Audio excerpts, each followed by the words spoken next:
Hello बच्चों, कैसे हो आप लोग। उम्मीद करता हूँ कि बहुत अच्छे होंगे। लास्ट टर्म पे या लास्ट वीडियो लेक्चर में हम लोगों ने डिस्कस किया था कि ऐसे विलेन जिसमें दोनों ही कंपोनेंट सल्यूट भी और सॉल्वेंट भी यानी विलेय और विलायक दोनों ही द्रव में थे, उनके वाष्प दाब और उनसे संबंधित राउल्ट्स लॉ, ये सारी बातें डिस्कस करी थी जो लास्ट वीडियो रहा होगा। और उसके बाद आगे का कंटेंट अभी ये है कि हम ऐसे सॉल्यूशन चूज कर रहे हैं, ऐसे सॉल्यूशन को हमको पढ़ना है जिसमें सल्यूट आपका ठोस है, यानी जो विलेय पदार्थ है वो ठोस है और जो विलायक है वो द्रव है। तो ठोस द्रव विलयन को आपको कंसीडर यहाँ पर करना है। इनके वाष्प दाब और इनमें राउल्ट्स लॉ हम कैसे अप्लाई करेंगे वो सीखना है। तो चलिए स्टार्ट करते हैं, शुरुआत करते हैं। तो यहाँ पर जो सॉल्यूशन है आपका, एक फिगर हम यहाँ बनाते हैं। तो ये विलेन आपका ऐसा है कि जिसमें सॉलिड को यानी ठोस विलेय पदार्थ है और सॉल्वेंट उसमें द्रव है, उसको डिसॉल्व किया गया है। ठीक है, तो पहले हम अभी विलेन नहीं बनाते हैं, पहले ये हम प्योर सॉल्वेंट लेते हैं, शुद्ध विलायक। कुछ आपको इसमें समझाना और है हमको। ये शुद्ध विलायक हो गया, ठीक है ना। अब इस शुद्ध विलायक में यानी प्योर सॉल्वेंट में हमने क्या डिसॉल्व कर दिया। मान लीजिए हमने कोई ठोस पदार्थ यानी चीनी घोल दी, शुगर, ये इसमें डिसॉल्व कर दी। ठीक है, अब चीनी की खास बात क्या है, और ये जो कंडीशंस हम ले रहे हैं विलेय पदार्थ घोलने के लिए, वो आपको फॉलो करनी है पूरे चैप्टर में। अब कि जो ये चीनी है ये अवाष्पशील है, मतलब इसकी वेपर्स नहीं बनती हैं, और विद्युत अनवघट्य भी है। यानी आप ऐसे ठोस पदार्थ को भी डिसॉल्व करेंगे जो अवाष्पशील तो होगा लेकिन विद्युत अनवघट्य नहीं होगा, विद्युत अपघट्य हो जाएगा। जैसे नमक आप घोल दीजिए, ठीक है ना। तो एक एक करके डिस्कस करेंगे। पहले हम ऐसे विलेय पदार्थ का चुनाव कर रहे हैं जो अवाष्पशील है और साथ साथ विद्युत अनअपघट्य है, नॉन इलेक्ट्रोलाइट है। अर्थात जब ये विलेन में यानी पानी में घुलेगा, द्रव में घुलेगा, ठीक है, तो ये ना तो वियोजित होगा ना संगुणित होगा। वियोजित होने का मतलब क्या है, एग्जाम्पल से समझाते हैं आपको। जैसे नमक की आप बात करें, NaCl की, तो जब NaCl को आप पानी में डिसॉल्व करोगे, घोलोगे, तो पानी में घुलेगा जब ये, तो ये डिसोसिएट हो जाएगा, अलग अलग हो जाएगा। किसमें? Na प्लस में और Cl माइनस में, इस तरह से। तो इसको बोलते हैं वियोजित हो गया, ठीक है ना। लेकिन ऐसी कोई प्रोसेस शुगर में नहीं होगी। यानी ये शुगर का एक जैसे मान लीजिए इतना शुगर का ये बड़ा सा क्रिस्टल है, और शुगर का एक मॉलिक्यूल जो होता है उसका फार्मूला है C12H22O11, ये होता है। तो ये एक मॉलिक्यूल हुआ शुगर का, चीनी का। तो एक मॉलिक्यूल ये पूरा, इसमें बहुत सारे मॉलिक्यूल्स आपस में मिले हुए हैं और एक बड़ा सा क्रिस्टल बनाया हुआ है इन्होंने। तो ये एक मॉलिक्यूल हो गया, जो हमने ये छोटा छोटा गोल गोल दिखा रखा है, एक मॉलिक्यूल है। तो ये मॉलिक्यूल दूसरे मॉलिक्यूल से अलग हो जाएगा, यानी इन मॉलिक्यूल्स के बीच में जो आकर्षण बल है वो तो टूट जाएगा और ये सारे मॉलिक्यूल्स इस पानी में घुल जाएंगे। लेकिन आप ये सोचें कि अगर एक मॉलिक्यूल में जो कार्बन है वो अलग हो जाए, हाइड्रोजन अलग हो जाए, ऑक्सीजन अलग हो जाए, ऐसा कुछ नहीं होगा। बात समझे ना। यानी कहने का मतलब इसका वियोजन नहीं होगा, ठीक है। अगर आप 1 मोल चीनी डाल रहे हैं तो 1 मोल ही अंदर भी रहेगी। तो ये खास बात है जो आपको समझनी थी कि वियोजन और वियोजित होने से और ना वियोजित होने से क्या मतलब अंतर होता है, ठीक है। तो मेरे ख्याल से समझ गए होंगे इसको। तो कहने का मतलब चीनी है, यूरिया है, ये सब अगर पानी में आप डिसॉल्व करते हैं तो ये डिसोसिएट नहीं होंगे, लेकिन NaCl है, KCl है, ठीक ना, मैग्नीशियम क्लोराइड है, ये सब डिसोसिएट हो जाएंगे और डिसोसिएट होने के बाद और ज़्यादा आयंस प्रोड्यूस करेंगे, ठीक है। तो उनकी बात बाद में करेंगे। तो पहले हम शुगर को ले लेते हैं। ये इस शुगर की क्या खास बात हो गई कि ये अवाष्पशील है, अवाष्पशील और विद्युत अनपघट्य है, विद्युत अनपघट्य, अनपघट्य, घट्टे, यानी नॉन इलेक्ट्रोलाइट्स है। इसको हमने डिसॉल्व कर दिया। तो जब डिसॉल्व कर दिया तो हमको क्या मिल जाएगा? सॉल्यूशन।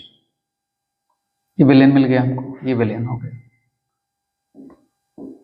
ठीक है, अब ध्यान दो बच्चों कि विलेन जो मिला है इसमें हम क्या करते हैं कि जो विलेय पदार्थ है उसको हम राउंड शेप में ही दिखा देते हैं, विलेय को भी और विलायक को भी। ठीक ना, ऐसे थोड़ा डिफरेंट कर दें।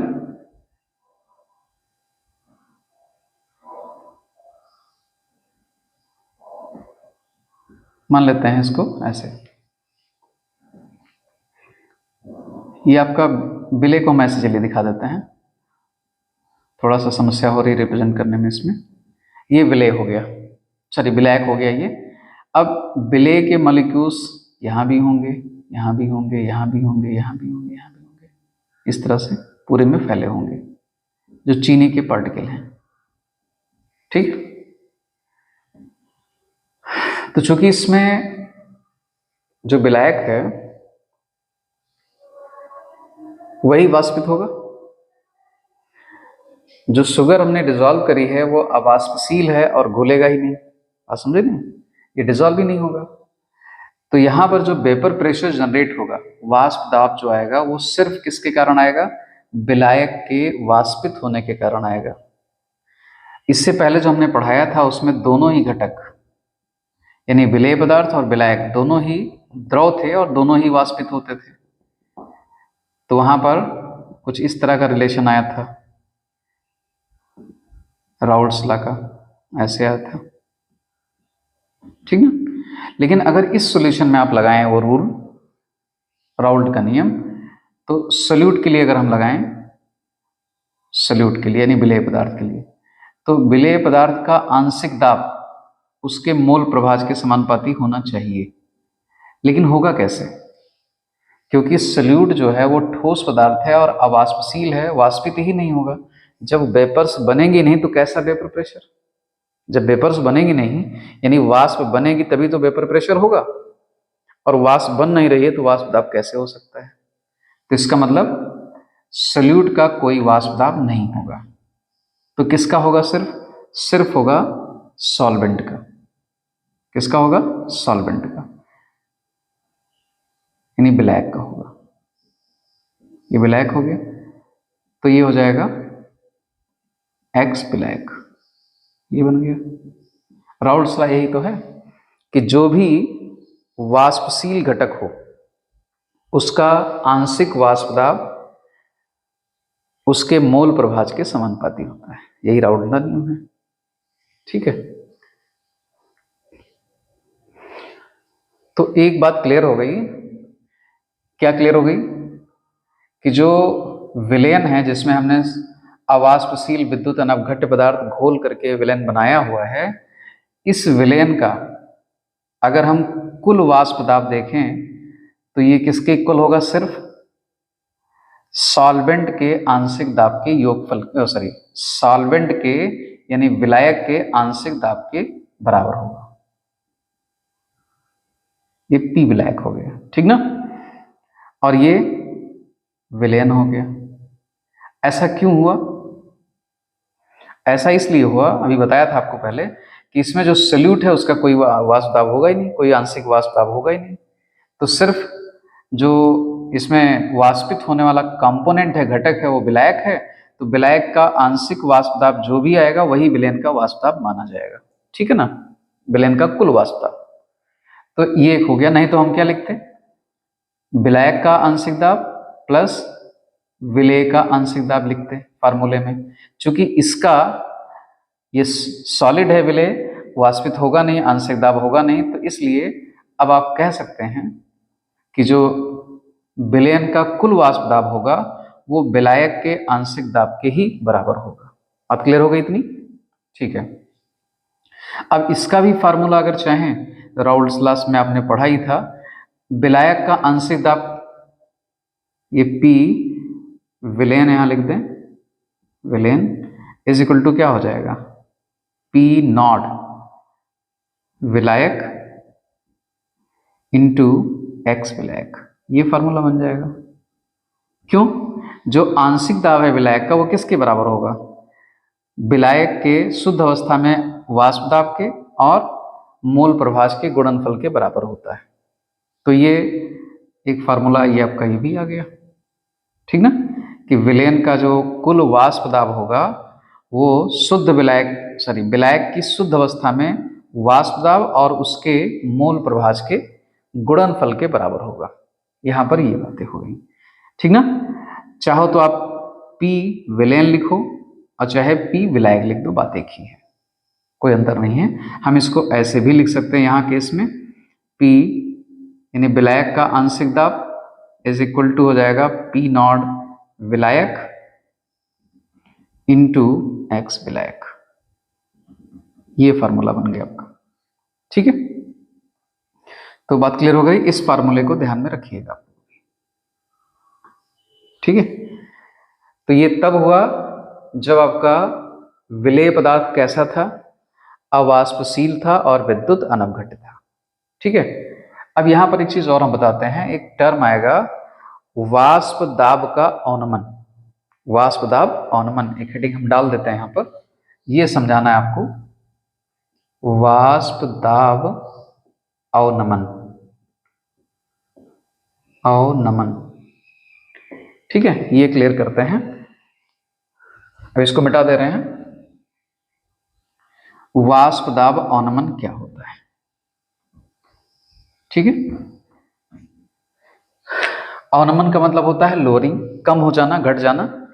तो लोअरिंग ऑफ वेपर प्रेशर, वाष्प दाब का अवनमन, यहां का भी लिख देते हैं फिर से, का अवनमन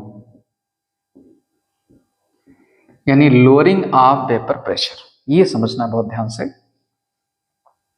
तो देखिए, जैसे ये यहां पर हमने शुद्ध विलायक लिया था, तो मान लेते हैं शुद्ध विलायक है और इसका एक वेपर प्रेशर होगा और इस वेपर प्रेशर को हम रिप्रेजेंट कर लेते हैं P नॉट से, ठीक ना। जहां नॉट लगा हो वो मानक अवस्था होती है, यह शुद्ध अवस्था होती है। तो ये शुद्ध अवस्था में विलायक का वाष्प दाब कितना है? P नॉट है, ठीक है। जब इसमें हम अवाष्पशील विद्युत अनवघट यानी चीनी या यूरिया मिला देंगे तो इसके वाष्प दाब में कुछ कमी आ जाएगी, ठीक है, कमी आ गई। तो मान लेते हैं यहां पर जो वाष्प दाब हुआ उसको हमने रिप्रेजेंट कर दिया PS से, ठीक ना, विलयन का वाष्प दाब PS हो गया। तो होगा क्या इसमें कि जो P नॉट है वो बड़ा होगा, यानी इसकी वैल्यू ज्यादा होगी PS से, यानी ये जो PS होगा यानी विलयन का जो वाष्प दाब होगा वो कम हो जाएगा, घट जाएगा, लोअरिंग इसी को बोलते हैं अवनमन, कम हो गया चूंकि। तो शुद्ध विलायक की तुलना में जब अवाष्पशील विद्युत अनवघट को घोल करके विलयन बनाया जाता है तो प्राप्त विलयन का वाष्प दाब कम हो जाता है, उसमें अवनमन हो जाता है। इसी को हम नाम क्या देते हैं? वाष्प दाब का अवनमन कहते हैं, ठीक है ना। मैथमेटिकली इसको हम कैसे निकाल सकते हैं? वाष्प दाब का अवनमन इज इक्वल टू, यहां नहीं लिख रहे हैं क्योंकि यहां पर हमने ये लिख रखा है, तो ये इक्वल टू किसके हो जाएगा? P नॉट माइनस PS के हो जाएगा। बात समझे नहीं? यानी वाष्प दाब का जो अवनमन होगा वो P नॉट माइनस PS करके आप निकाल सकते हैं, यानी इसका जो वाष्प दाब हो उसमें से विलयन का वाष्प दाब माइनस कर दीजिए, कितना कमी आई, कितना घट गया वो आपको पता चल जाएगा। ओके, तो ये फॉर्मूला बन गया, वाष्प दाब का अवनमन is equal to P not minus PS। अब मेन बात क्या है इसमें? सबसे जो प्रमुख बात है वो ये है कि भाई ये अवनमन क्यों हुआ, आप कैसे समझोगे? आपके समझ में आना चाहिए ना कि कैसे हो गया ये, ठीक है ना। तो ये सब पूरा हम इधर से इरेज कर देते हैं, मिटा देते हैं और इधर आपको समझाते हैं फिर से नए फिगर के साथ ये बना रहने देते हैं। देखिए यहां पर समझिए ध्यान से कि अवनमन क्यों होता है, क्या रीजन है उसके। जैसे मान लीजिए ये हमारे पास थोड़ा बड़ा हमने बना दिया, शुद्ध विलायक है, तो शुद्ध विलायक के ये मॉलिक्यूल्स हैं, ठीक, ये मॉलिक्यूल्स हैं। इसी तरह से आप मान लीजिएगा, समझना है आपको, ठीक है। तो आपने पढ़ा होगा, अगर नहीं पढ़ा होगा तब भी हम बता देते हैं कि जो वाष्पन की प्रक्रिया होती है वो एक सरफेस पे ना होना होता है, सतह पर होता है। यानी जो वाष्पित होने वाले विलायक के अणु हैं वो यहाँ से, जो ऊपरी सतह, जैसे आप ग्लास में पानी ले लीजिए तो जो ग्लास में सबसे पानी का जो ऊपरी सतह आपको दिख रही है वहीं से वाष्पित होना शुरू होगा, यानी सरफेस से होंगे, बीच से नहीं होंगे। ठीक ना, जो सरफेस में मॉलिक्यूल है वही वाष्पित होंगे, ये नहीं कि यहाँ से हो जाए। जब खौलने लगता है द्रव तो हर जगह से वाष्पन शुरू हो जाता है, उसको बोलते हैं स्थूल गुण बोलते हैं, यानी बल्क फेनोमेना बोलते हैं। लेकिन ये वाष्पन की क्रिया सरफेस से होगी, ये सरफेस है, और जो सरफेस के मॉलिक्यूल हैं यही स्केप कर जाएंगे, यही स्केप कर जाएंगे, इनका स्थान यहाँ नीचे से आके दूसरा ले लेगा। तो अगर सरफेस एरिया यानी पृष्ठीय क्षेत्रफल अगर ज़्यादा होगा तो वाष्पन भी ज़्यादा होगा, ठीक ना। और टेम्परेचर बढ़ाएंगे तो भी वाष्पन बढ़ जाएगा। तो यहाँ टेम्परेचर को हम कैंसिल आउट कर देते हैं, ना हम शुद्ध विलायक के केस में टेम्परेचर बढ़ाएंगे घटाएंगे, ना इसमें, यानी टेम्परेचर स्थिर रहेगा। ओके, तो किस पर डिपेंड करेगा, तो यहाँ पर चूंकि शुद्ध विलायक है और विलायक विलायक के अणुओं के बीच भी एक आकर्षण है, तो एक निश्चित ताप पर यह आकर्षण बल धीरे धीरे टूटता रहता है और सरफेस के जो एनर्जेटिक जो ऊर्जा वाले मॉलिक्यूल हैं, अणु हैं, वो वाष्पित होते रहते हैं और इन्हीं के कारण वाष्प दाब जनरेट होता है। तो वाष्प दाब को हमने कितना मान लिया था, P0। अब जब हमने विलयन बना दिया, हम इधर दिखा रहे हैं इसको, जब हमने विलयन बना दिया तो क्या हुआ, दो कारण से कम हो जाता है। कितने रीजन हैं, वाष्प दाब में अवनमन होने के दो कारण हैं। पहला कारण ये हो गया कि जब आपने सॉल्यूशन बनाया, ये हम सॉल्वेंट के मॉलिक्यूल दिखा रहे हैं, ये सॉल्वेंट के मॉलिक्यूल हो गए, ये सॉल्वेंट के मॉलिक्यूल हैं, ठीक है ना, विलायक के। अब इसी में चूंकि आपने चीनी घोला है तो चीनी के भी दिखेंगे, तो चीनी के थोड़ा हम स्क्वायर शेप में दिखा दे रहे हैं। तो यहां सरफेस पर चीनी के भी तो अणु आ जाएंगे, ये चीनी के अणु हैं। पहले जो सरफेस थी, सतह थी, वहां सब के सब क्या थे, विलायक के अणु थे।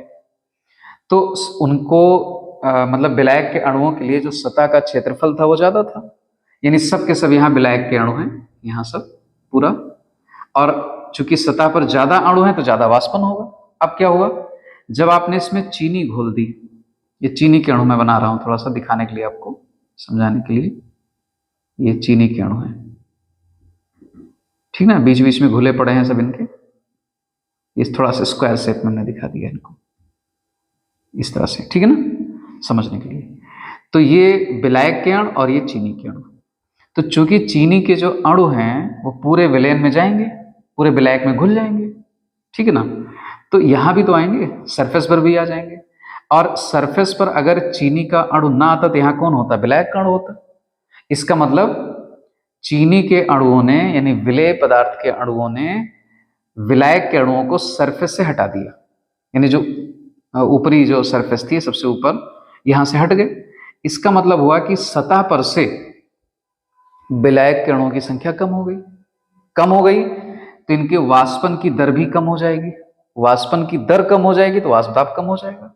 पहला कारण क्या हुआ, अब संक्षेप में आप क्या लिख सकते हैं कि सतह से विलायक के अणुओं की संख्या में कमी हो जाती है जब विलयन बनता है, तो क्योंकि उनका स्थान कुछ विलायक के अणु, विलेय पदार्थ के अणु उनका स्थान ले लेते हैं, इसलिए विलायक के अणुओं में कमी हो जाती है।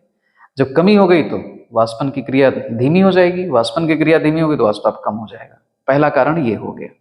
दूसरा कारण, चूंकि चीनी को आपने पानी में घोला है तो इसका मीनिंग ये हुआ कि चीनी के अणुओं का जल के अणुओं के साथ एक अट्रैक्शन है, एक आकर्षण बल है, ठीक है। अब जब चीनी खुद वाष्पित नहीं होगी, यहाँ चीनी के अणु है, यहाँ चीनी के अणु है, ये जल का अणु है यानी विलायक का अणु है, अब इसको वाष्पित होना है, लेकिन चीनी के अणु इसको क्या कर रहे हैं, अट्रैक्ट कर रहे हैं।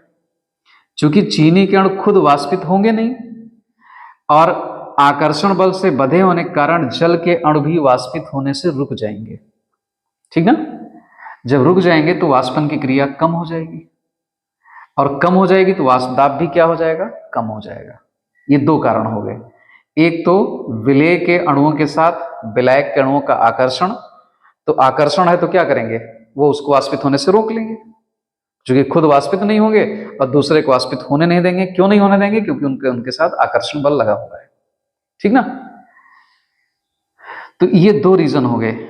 दो रीजन क्या क्या हो गए कि सतह से विलायक के अणुओं की संख्या का कम हो जाना और साथ साथ विलायक के अणुओं का विलेय पदार्थ के अणुओं के साथ आकर्षण होना।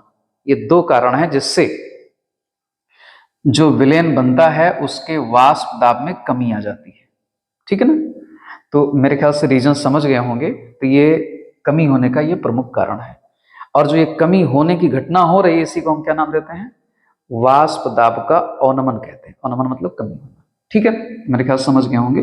ये फार्मूला हमने बना भी दिया है। वाष्प दाब, अब चाहे हम ऐसे लिख दें, इसको साफ साफ इधर भी लिख सकते हैं, यानी वाष्प दाब अवनमन इज इक्वल टू हो जाएगा P not minus P S कर सकते हैं। तो ये वाष्प दाब अवनमन का फार्मूला बन गया। ठीक ना, काफी काम आएगा आपके जब क्वालिटेटिव यानी अणुसंख्य गुणधर्म पढ़ाएंगे तो।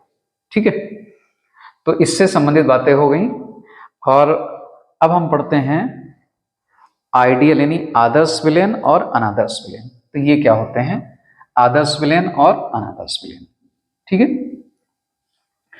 इस आदर्श विलयन और अनादर्श विलयन को पढ़ते समय ऐसी कोई बाध्यता नहीं है कि विलेय और विलायक कैसे होने चाहिए। ठीक ना, विलेय पदार्थ भी द्रव हो सकता है, विलायक भी द्रव हो सकता है, विलेय पदार्थ ठोस हो सकता है और विलायक तो द्रव ही रहेगा, क्योंकि द्रव सॉल्यूशन ही हम पढ़ रहे हैं तो विलायक तो हमेशा द्रव ही रहेगा। ठीक ना, तो यहां पर ऐसी कोई बाध्यता हम नहीं लेंगे, लेकिन आदर्श विलयन की स्थिति को आप बहुत अच्छे से समझिएगा कैसे बनेगा ये। तो आदर्श विलयन अगर पूछा जाता है तो मैक्सिमम बच्चे क्या बता देते हैं कि ऐसे विलयन जो राउल्ट नियम का पालन करते हैं, जो सभी परिस्थितियों में राउल्ट नियम का पालन करते हैं, वो आदर्श विलयन होते हैं। ठीक ना, ठीक है, बता देते हैं, सही बात है रटने के लिए। लेकिन इससे क्या कोई मेंटल पिक्चर बना, कोई चीज समझ में आई? अब उसमें क्या होगा कि राउल्ट लॉ में भी कंफ्यूजन है, तो मान लिया पूछ लिया कि राउल्ट लॉ क्या होता है, वो भी भूल गए, लेकिन इतना याद है। तो इस तरह से रटने के लिए नहीं, आप और जो उसकी बेसिक चीजें हैं वो समझिए, जो रिस्पॉन्सिबल हैं कि क्यों राउल्ट नियम का पालन कर रहा है, उसके पीछे जो लॉजिक है वो समझना है। तो अगला टॉपिक हो गया आपका आदर्श विलयन। पहले ये समझाते हैं आदर्श विलयन क्या होते हैं। Ideal solution, ideal solution. ठीक है, आइडियल सॉल्यूशन क्या है तो हम बताते हैं आपको। इसमें हम आइडियल सॉल्यूशन को रिप्रेजेंट करने के लिए इसमें हम दो कंपोनेंट, चूंकि बाइनरी सॉल्यूशन ही आपको पढ़ना है, केवल दो ही घटक होंगे। एक घटक हो गया ए से रिप्रेजेंट कर दिया, दूसरे को बी से। ए किसको रिप्रेजेंट कर रहा है, विलेय को। ठीक है ना, ये मान लीजिएगा। और बी किसको रिप्रेजेंट कर रहा है, विलायक को। तो इस विलयन में दो घटक हैं ए और बी। ठीक है, अब मान लो इनको बनाने से पहले कुछ स्थिति ऐसी थी। ये कौन है, ये घटक ए है और ये दूसरे पात्र में रखा हुआ था घटक बी, ये घटक बी हो गया। तो आप सभी जानते हो कि अगर ये दोनों लिक्विड हैं तो भी इन अणुओं के बीच, ये भी बी का अणु है, ये भी बी है, ये भी बी है, तो बी और बी के बीच एक आकर्षण बल लग रहा होगा। ठीक ना, सारे बी, ये भी है, बी का ही अणु है। तो बी अणुओं के बीच लगने वाला, यानी विलायक के अणुओं के बीच लगने वाले आकर्षण बल को हम ऐसे दिखाएंगे। ठीक ना, अगर ऐसा दिख जाए तो आप सब क्या समझेंगे कि बी बॉन्ड भी नहीं, बी और बी के बीच लगने वाला आकर्षण बल को रिप्रेजेंट किया जा रहा है। ओके, इसी तरह से ये सारे ए के अणु हैं, घटक ए के अणु हैं, तो ए और ए के बीच लगने वाले आकर्षण बल को हम ऐसे दिखाएंगे, ए और ए। ठीक है, तो अभी तो ये अलग अलग हैं, तो सिर्फ ए और ए के बीच आकर्षण बल है, यहाँ बी और बी के बीच आकर्षण है। लेकिन जब हम विलयन बनाते हैं, हमने क्या करिए, इन दोनों को मिक्स कर दिया आपस में, ए को बी में मिक्स कर दिया, तो ये विलयन बन गया। इस विलयन के बनने से तीन तरह के इंटरेक्शन, तीन तरह के जो अन्योन्य क्रिया होती है वो होगी, उसको आप आकर्षण बल ही मान लीजिए। तो तीन तरह के यहां पर आकर्षण बल एग्जिस्ट करेंगे, अस्तित्व में आ जाएंगे। कौन कौन से, एक तो चूंकि ए मिला है तो ए और ए के बीच आकर्षण बल होगा, और बी और बी के बीच आकर्षण बल होगा। ये तो रहेगा ही रहेगा चूंकि ए बी को मिला है। और तीसरे टाइप का एक आ जाएगा ए और बी के बीच आकर्षण बल, तभी घुलता ही है। तो इसका मतलब यहां पर एक टाइप का आकर्षण बल, शुद्ध अवस्था में जो ए था उसमें भी एक टाइप का आकर्षण बल, लेकिन जब दोनों को मिला के विलयन बना दिया गया तो तीन टाइप का आकर्षण बल यहां पर इस विलयन में मौजूद है। कौन कौन सा? विलेय और विलेय के अणुओं के बीच आकर्षण बल, विलायक और विलायक के अणुओं के बीच आकर्षण बल, और विलेय और विलायक के अणुओं के बीच का आकर्षण बल। तीन तरह के हो गए, ठीक ना। अब आदर्श विलयन अगर बनना है तो क्या होना चाहिए? ये सारे आकर्षण बल इक्वल होने चाहिए, इनका जो परिमाण है वो सेम होना चाहिए। यानी जितना आकर्षण बल ए और ए के बीच लग रहा है उतना ही आकर्षण बल बी और बी के बीच लगना चाहिए, और उतना ही आकर्षण बल ए और बी के बीच लगना चाहिए। तो अगर ऐसी स्थिति कभी किसी विलयन में बन जाए तो वही विलयन क्या हो जाएगा? आदर्श विलयन हो जाएगा, ठीक ना। तो ये सबसे लोअर लेवल पर एक्सप्लेनेशन है, मॉलिक्यूलर लेवल पर समझ जाइए आकर्षण बल की हेल्प से, ठीक है। ये सबसे बेसिक रीजन हो गया कि अगर इस तरह की कभी कंडीशन बनेगी तो वो आदर्श विलयन होगा। अगर इस तरह की कंडीशन बन रही है तो दो चीजें और आपको समझा देते हैं कि जो एंथैल्पी में परिवर्तन होगा डेल्टा एच, सॉल्यूशन हम यहां लिख सकते हैं, वो जीरो होगा। अर्थात अगर इस तरह की कंडीशन हो रही है तो विलयन बनते समय ना तो हीट एब्जॉर्ब होगी, अवशोषित होगी, ना ही हीट इमिट होगी, मतलब क्या बोलते हैं उसको, हीट निकलेगी, ठीक ना। तो दोनों में से कोई घटना नहीं होगी। तो इसका मतलब जो टोटल एंथैल्पी थी वो टोटल एंथैल्पी चेंज, क्योंकि जब हीट ना तो एब्जॉर्ब हुई और ना ही इमिट हुई, ना ही इवॉल्व हुई, इवॉल्व कह सकते हैं इसको, ना ही उत्सर्जित हुई ना ही अवशोषित हुई, तो चेंज क्या आएगा? परिवर्तन क्या आएगा? जीरो आएगा। तो इसलिए अगली कंडीशन हो गई आदर्श विलयन की कि डेल्टा एच मिक्सचर लिखा हो सकता है या सॉल्यूशन लिखा हो सकता है, वो जीरो होगा, ठीक ना। मिक्सचर, यहां पर मिक्सचर भी लिखा हो मिल सकता है आपको, MIX लिख के वृद्धि रखी होगी। और जब ये होगा कि सारे टाइप के अट्रैक्शन फोर्सेस सेम होंगे तो एक चीज और कोई चेंज नहीं होगा, वॉल्यूम में चेंज नहीं होगा, ये भी जीरो होगा, ठीक है ना। तो बेसिकली ये तीन कंडीशन हो गई। इसका मतलब समझाते हैं आपको कि जैसे मान लीजिए इसका वॉल्यूम है 1 लीटर, इसका भी वॉल्यूम है 1 लीटर, तो जो आप सॉल्यूशन बनाओगे वो 2 लीटर होगा। यानी सॉल्यूशन बनने के बाद वॉल्यूम में टोटल वॉल्यूम जो विलेय और विलायक का था उससे ना तो विलेन का वॉल्यूम कम हुआ ना ज्यादा, सेम वही रहा।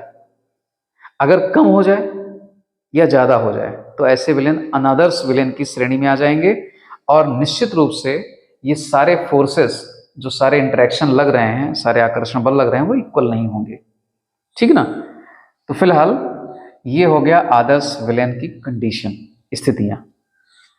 इसी से आप डिफाइन कर सकते हैं कि आदर्श विलयन वह विलयन होता है जिसमें विलेय और विलेय के बीच, विलायक और विलायक के बीच तथा विलेय और विलायक के बीच लगने वाला आकर्षण बल समान होता है, ठीक ना। और इसमें अगली लाइन आप अगला पॉइंट बना सकते हैं, तो परिभाषा हो गई। अगला पॉइंट आप बना सकते हैं कि आदर्श विलयन में एंथैल्पी परिवर्तन शून्य होता है तथा आयतन में भी परिवर्तन शून्य होता है।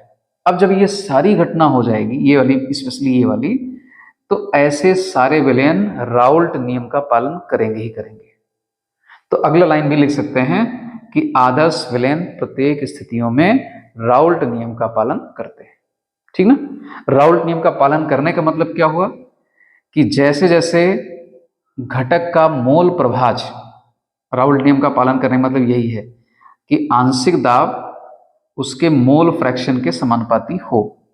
यानी जैसे जैसे मोल फ्रैक्शन बढ़ता जाए वैसे वैसे आंशिक दाब भी उसका बढ़ते जाना चाहिए, ठीक ना। यही राउल्ट नियम है। तो ये पालन होता ही रहेगा जब ये स्थिति होगी तब। ओके, तो मेरी बात समझ में गए होंगे। तो ये हो गया आदर्श विलयन की स्थिति। अब आदर्श विलयन का एग्जाम्पल आपको जानना है कि कौन हो सकता है। तो वास्तव में 100% परफेक्ट आइडियल सॉल्यूशन तो पॉसिबल नहीं है, लेकिन कुछ मिक्सचर ऐसे हैं कि जो आइडियल सॉल्यूशन की तरह बिहेव कर सकते हैं, ठीक ना, मतलब 100% तो नहीं करते लेकिन काफी नियर है, उसके काफी निकट हैं, तो उनको हम मान लेते हैं। एग्जाम्पल के तौर पर लिखना होता है तो उन्हीं को लिख देते हैं, ठीक ना। तो जैसे मान लीजिए आप ब्रोमो एथेन ले लीजिए। ब्रोमो एथेन जानते हैं, जैसे ये है CH3 CH2 और ये CH3 CH2 Br, और ऐसे क्लोरोएथेन हो गया CH3 CH2 Cl। तो अमूमन इन दोनों को अगर मिक्स कर दो आप, ब्रोमो एथेन और क्लोरोएथेन को, या बेंजीन और टालविन को आपस में मिक्स कर दो। बेंजीन का फार्मूला ये होता है इस तरह से, ये बेंजीन होता है और इसी के ऊपर मैथिल ग्रुप लगा दो तो टॉल्यूइन बन जाएगा। तो ये भी लिक्विड है, ये भी लिक्विड है, दोनों को मिक्स कर दिया बेंजीन और टॉल्यूइन को, तो ये भी नियरली आइडियल सॉल्यूशन बन जाते हैं। तो इस तरह से एन हेप्टेन एन हेक्सेन का जो मिक्सचर होता है, एन हेप्टेन मतलब 6 कार्बन हाइड्रोकार्बन का, और हेक्सेन का मतलब हो गया, सॉरी हेप्टेन का मतलब हो गया 7 कार्बन, और हेक्सेन का मतलब हो गया 6 कार्बन। नॉर्मल का मतलब हो गया कि सारे कार्बन एक लाइन में जुड़े हों, कोई ब्रांचिंग ना हो, ठीक ना। तो ये कहानी है। तो ऐसे मिक्सचर जो बनेंगे वो आइडियल सॉल्यूशन की तरह बिहेव करेंगे। बात क्लियर हो गई, इसमें कोई डाउट नहीं होना चाहिए। तो ये था पूरा कंडीशन। अब अनादर्श विलयन की अगर हम बात करें तो बहुत आसान परिभाषा हो जाएगी। अनादर्श विलयन, अनादर्श non ideal solution, non ideal solution, ये क्या होते हैं?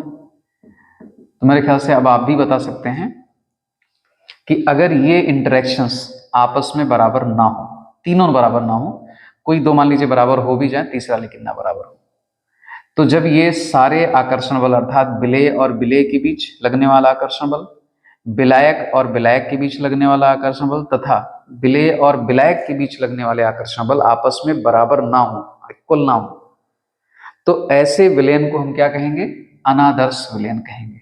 क्या कहेंगे? अनादर्श विलयन कहेंगे।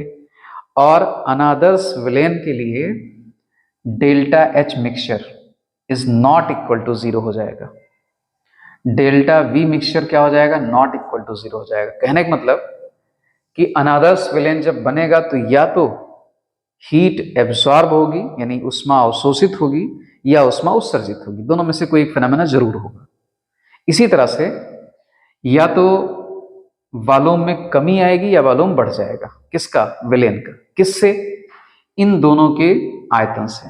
जैसे 1 लीटर कुल मिला के 2 लीटर हुआ, तो जब विलयन बनाओगे, अगर विलयन आपका अनादर्श है, नॉन आइडियल है, तो क्या होगा? या तो सॉल्यूशन का जो वॉल्यूम होगा यानी विलयन का जो आयतन होगा वो 2.4 लीटर हो जाएगा, 2.035 या 96 कुछ भी, मतलब थोड़ा ज्यादा हो जाएगा, या 2 से कम हो जाएगा, लेकिन 2 नहीं होगा। तो ऐसे समस्त विलयन को हम क्या नाम देंगे? अनादर्श विलयन। तो आदर्श विलयन की परिभाषा आपने लिखा, उसके पॉइंट्स लिखे आपने। अब अगली बार उसको नोट्स में बनाइए अपने। तो क्या लिखेंगे? हेडिंग डालेंगे अनादर्श विलयन। परिभाषा वैसे ही करना है। कैसे करना है? कि ऐसे विलयन जिसमें विलेय और विलेय के बीच लगने वाला आकर्षण बल, विलायक और विलायक के बीच लगने वाला आकर्षण बल तथा विलेय और विलायक के बीच लगने वाला आकर्षण बल आपस में बराबर नहीं होते हैं, अनादर्श विलयन कहलाते हैं। ठीक है ना? इस तरह का सिंबल भी आप रिप्रेजेंट कर सकते हैं उसी डेफिनेशन के नीचे। फिर अगला पॉइंट आप बनाइए कि अनादर्श विलयन में एंथैल्पी परिवर्तन शून्य नहीं होता है, अर्थात अनादर्श विलयन बनते समय या तो उष्मा अवशोषित होगी या उष्मा उत्सर्जित होगी। दूसरा पॉइंट बन गया। तीसरा पॉइंट आप ये बना लीजिए कि अनादर्श विलयन में आयतन परिवर्तन शून्य नहीं होता है, अर्थात जो विलयन का आयतन है वो विलायक और विलेय पदार्थ के आयतन से या तो कम होगा या ज्यादा हो जाएगा। ठीक है ना? और ऐसे विलयन जो अनादर्श विलयन होते हैं वो राउल्ट नियम का पालन नहीं करते हैं। ठीक है ना? तो ये आपका अच्छा बढ़िया सा नोट्स तैयार हो जाएगा साथ साथ में, समझने के साथ साथ में। और इनके एग्जाम्पल आप लिख सकते हैं। जैसे चीनी को हमने किस में डाल दिया?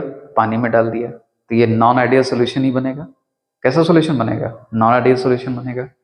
यूरिया को आपने डाल दिया, ठीक ना? ऐसे आप बेंजीन में एसीटोन मिला दीजिए, ये सब नॉन आइडियल सॉल्यूशन बनेंगे, ठीक ना। HNO3 को वाटर में डिजोल्व कर दिया आपने, यानी नाइट्रिक एसिड को पानी में घोल दिया, NaOH को अपने पानी में घोल दिया, सारे ये नॉन आइडियल सॉल्यूशन है।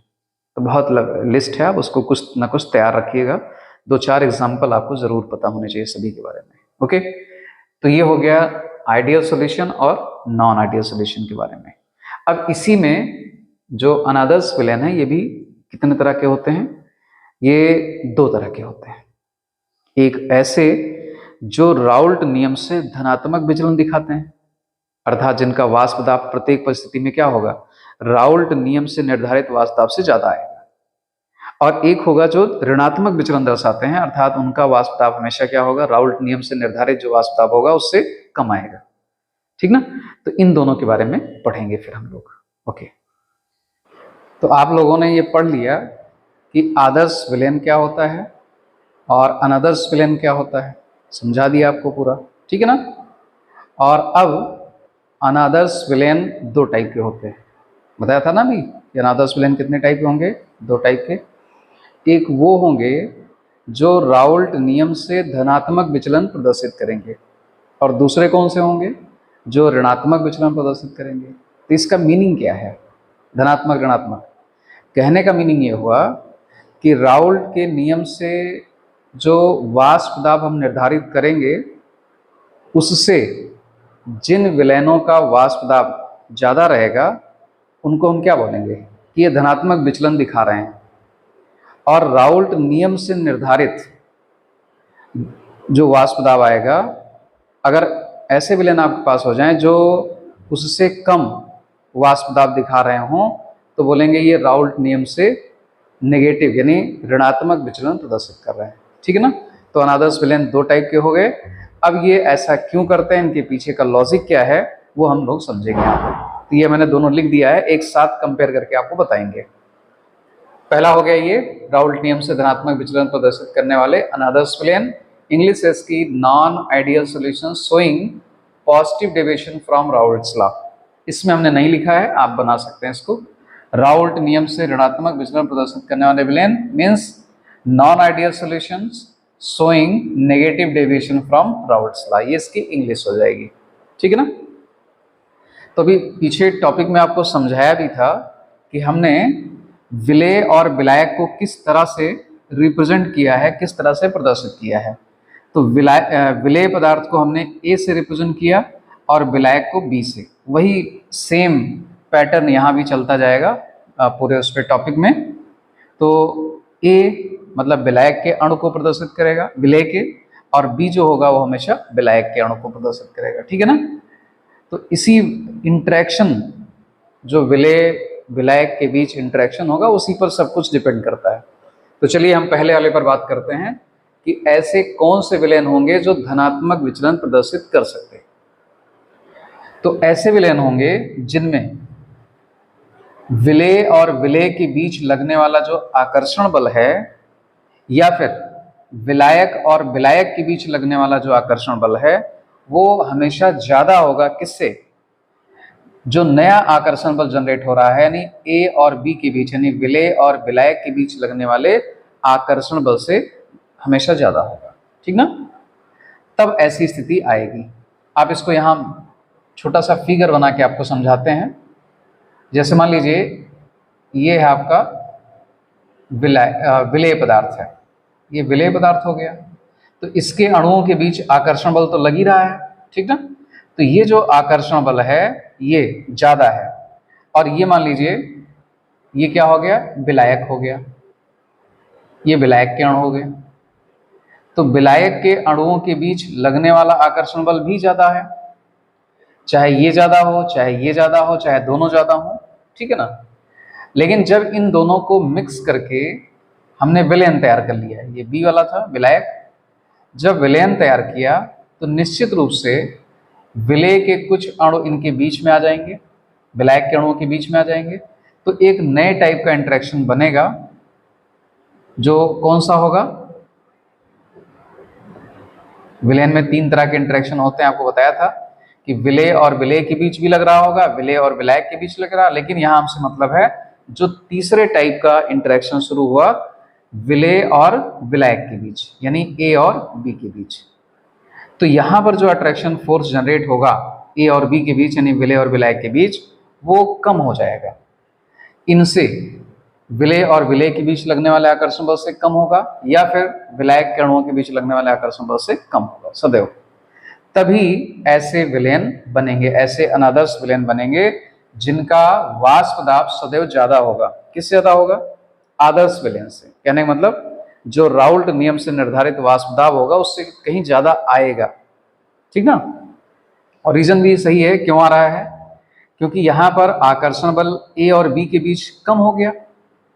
पहले इनके बीच आकर्षण बल ज्यादा था, जब ए और बी आपस में मिक्स हुए तो जो नया टाइप का आकर्षण बल बना वो कमजोर पड़ गया।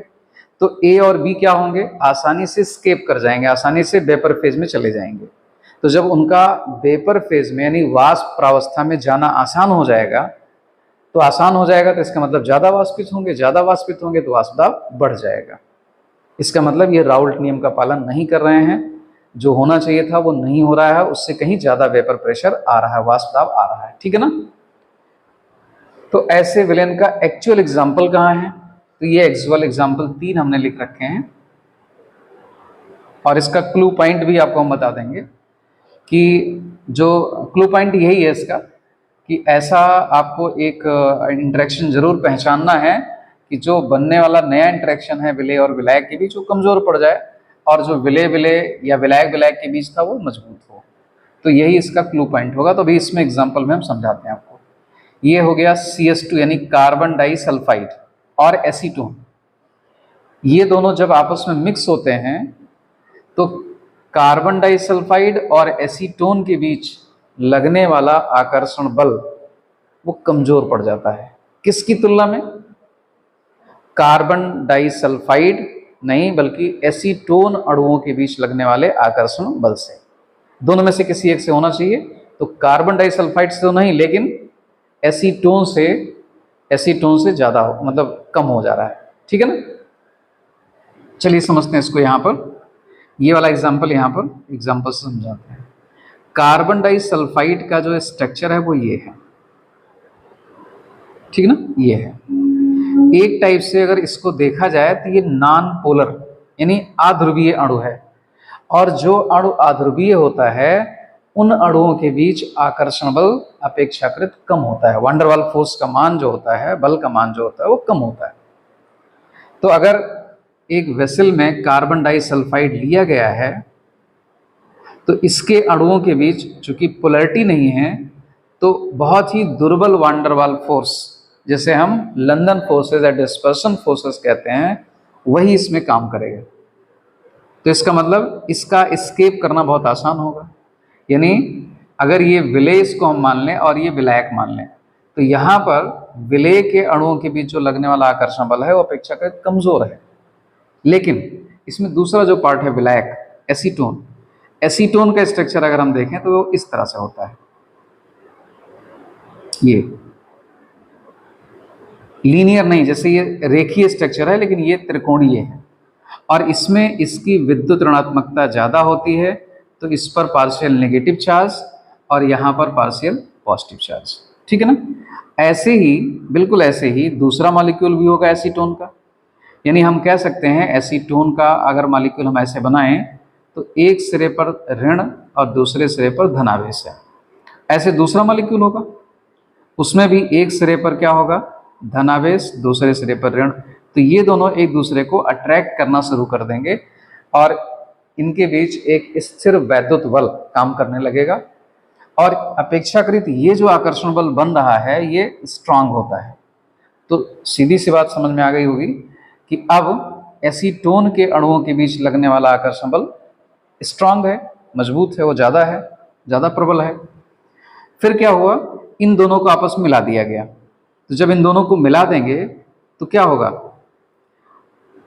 इनमें से कुछ बॉन्ड ब्रेक हो जाएंगे, एसीटोन के बीच के कुछ बॉन्ड ब्रेक हो जाएंगे। क्यों हो जाएंगे?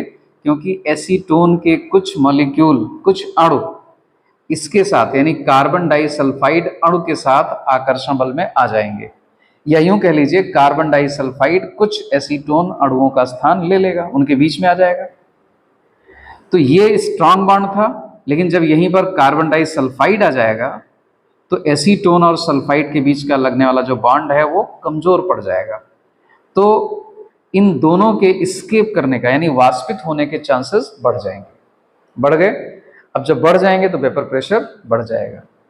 तो राउल्ट नियम से जो हम निर्धारित करेंगे उससे कहीं ज्यादा आएगा, ठीक है ना। तो ये बात हो गई, ये एग्जाम्पल। दूसरा इसी तरह एग्जाम्पल है एथेनॉल और एसीटोन। अगर हम एथेनॉल और एसीटोन का एग्जाम्पल लें तो इसमें भी वही सेम कंडीशन है, ये भी आपका पॉजिटिव डेविएशन दिखाएगा, ठीक है। ये हम इरेज कर दे रहे हैं यहां से। अब दूसरे एग्जाम्पल को आपको समझाते हैं। देखिए, एथेनॉल, इसका फार्मूला होता है CH3CH2OH, ठीक है ना। चूंकि यहाँ पर हाइड्रोजन ऑक्सीजन से जुड़ा हुआ है तो यहाँ पर ये हाइड्रोजन दूसरे एथेनॉल अणु से हाइड्रोजन बॉन्डिंग कर सकता है। ये दूसरा एथेनॉल अणु हो गया, तो इन दोनों के बीच क्या हो जाएगी, हाइड्रोजन बॉन्डिंग हो जाएगी। तो एथेनॉल अणुओं के बीच जो आकर्षण बल है वो काफी स्ट्रांग है, काफी मजबूत है। लेकिन एसीटोन में कोई हाइड्रोजन बॉन्डिंग तो होती नहीं, भी स्ट्रक्चर बनाया था उसमें वही एक नाम होता है इंटरेक्शन फोर्स का, वान डेर वाल बल का। जब डाईपोल डाईपोल के बीच लगता है तो उसको द्विध्रुव आकर्षण बल बोलते हैं। तो एसीटोन में वो उस टाइप का है और उससे कहीं मजबूती ये वाला है। तो जब कभी एथेनॉल और एसीटोन को आप मिक्स करेंगे तो कुछ हाइड्रोजन बॉन्ड एथेनॉल के बीच के टूटेंगे और एथेनॉल किसको अट्रैक्ट करना शुरू कर देगा, एसीटोन को, इसको। तो यहां जो बॉन्ड बना था वो ज्यादा स्ट्रांग है और इनके बीच जो बॉन्ड बनेगा, यहां भी हाइड्रोजन बॉन्ड बन जाएगा, लेकिन इनके बीच जो बॉन्ड बनेगा ये कमजोर होगा क्योंकि यहां पर पोलरिटी थोड़ी सी कम होगी, ठीक है ना। तो जब कमजोर होगा तो इसका मतलब ये बॉन्ड इजिली ब्रेक भी हो जाएगा और ये दोनों ही अणु वाष्पित हो सकते हैं आसानी के साथ, ठीक है ना। ये इसके पीछे का लॉजिक है सभी में। तो इनका वाष्प दाब बढ़ जाएगा। तो ये कंडीशन सेटिस्फाई हो रही है कि ए और बी, यानी ये था आपका विलायक, ये था विलेय, इनके बीच लगने वाला जो आकर्षण बल है वो कमजोर है यानी कम है। किससे, एथेनॉल। एथेनॉल अगर विलायक है इसमें तो एथेनॉल से, अगर आप विलेय मानते हैं तो विलेय से, यानी इससे कम है। देखिए यहां पर कंडीशन है वो अभी, ठीक है ना। और सेम तीसरा एग्जांपल है एथेनॉल और जल का। तो जल के अणुओं के बीच जो हाइड्रोजन बॉन्डिंग होती है वो एथेनॉल के अणुओं के बीच जो हाइड्रोजन बॉन्डिंग होती है उससे कहीं स्ट्रांग होती है, कहीं स्ट्रांग होती है। इसलिए जब दोनों को आपस में मिक्स करेंगे तो जल के बीच का कुछ बॉन्ड टूटेगा, उसका स्थान पर एथेनॉल आ जाएगा और जो नया बॉन्ड फॉर्म होगा एथेनॉल और जल के अणुओं के बीच वो कमजोर पड़ जाएगा। किससे, जल के अणुओं के बीच के बॉन्डिंग से। तो रीजन क्या निकलेगा उसका, यहां भी वाष्पन थोड़ा सा तीव्र हो जाएगा। बात समझे नहीं। तो ये रीजन है, ये फिर क्या हो जाएंगे, तेजी से वाष्पित हो जाएंगे और इनका वाष्प दाब ज्यादा हो जाएगा। तो ये थे तीनों एग्जाम्पल और समझाया आपको हमने। आपको अगर वान डेर वाल बल के बारे में और डिटेल में जानकारी चाहिए तो आप अपने से भी पढ़ सकते हैं। वैसे 11th क्लास का जो डिलीटेड चैप्टर है गैसियस स्टेट या स्टेट ऑफ मैटर, ठीक ना, द्रव्य की अवस्था, उसमें आपको शुरुआत में ही मिल जाएगा। बहुत इंपॉर्टेंट टॉपिक है, उसको पढ़ाएंगे भी कभी, जब 11th वाला पढ़ाएंगे तो पढ़ाएंगे उसको। लेकिन आप लोग अगर इसमें समझने में कोई समस्या आ रही हो तो एक बार आप फिर से उसको स्टडी कर लिए, फिर मेरा वीडियो देखिएगा तो आपको ज़्यादा समझ में आएगा, ठीक ना।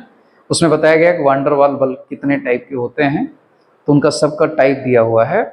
और उसके अलावा वान डेर वाल बल के अलावा हाइड्रोजन बॉन्डिंग भी होती है जो ये अणुओं के बीच लगती है, नॉट एटम्स, अणुओं के बीच की बात करता है, ठीक ना। और यही वो आकर्षण बल है जो किसी भी पदार्थ की भौतिक अवस्था का निर्धारण करता है, चाहे वो गलनांक हो, चाहे क्वथनांक हो, चाहे वो सॉलिड स्टेट में रहेगा या लिक्विड में रहेगा, वो गैस में। आपके इस तरह के जो प्रश्न हैं उनका सबका आंसर वहां मिल जाएगा आपको, ठीक ना। मैं एक प्रश्न उठ सकता है, भाई ये जैसे मान लीजिए अमोनिया ही है, तो अमोनिया गैस अवस्था में क्यों है, जल द्रव में क्यों है, ऐसे तमाम प्रश्नों के उत्तर आपको अंतर आणविक आकर्षण बलों के माध्यम से ही मिलेंगे, ठीक है। तो उसको स्टडी कर लीजिएगा, फिर से ये वीडियो देख लीजिएगा अगर ना समझ में आए तो।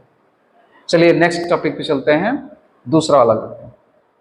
यहां पर आपने देखा कि ये स्थिति है, इसका जस्ट अपोजिट यहां हो जाएगा कि ऐसे विलेन जो नेगेटिव डेविएशन शो करेंगे वो कैसे होंगे, उनमें क्या होगा, उनमें जो क्लू पॉइंट है वो यही है कि विलेय और विलेय के बीच लगने वाला आकर्षण बल या फिर विलायक और विलायक के बीच लगने वाला आकर्षण बल सदैव कमजोर पड़ जाएगा, कमजोर हो जाएगा। किससे? नए टाइप के जो आकर्षण बल बन रहे हैं, अर्थात विलेय और विलायक के बीच लगने वाले आकर्षण बल से। ये आकर्षण बल कब उत्पन्न होता है? जब इन दोनों को मिक्स करके हम विलेन बनाते हैं तब। तो यहां पर ये स्ट्रांग है और ये दोनों में कमजोर है, ये दोनों जो अट्रैक्शन है, आकर्षण बल है, ये कमजोर है। और यहाँ पर इसका जस्ट अपोजिट है, यहाँ पर जो नए टाइप का इंटरेक्शन है, नए टाइप का आकर्षण बल है, वो क्या है? कमजोर है।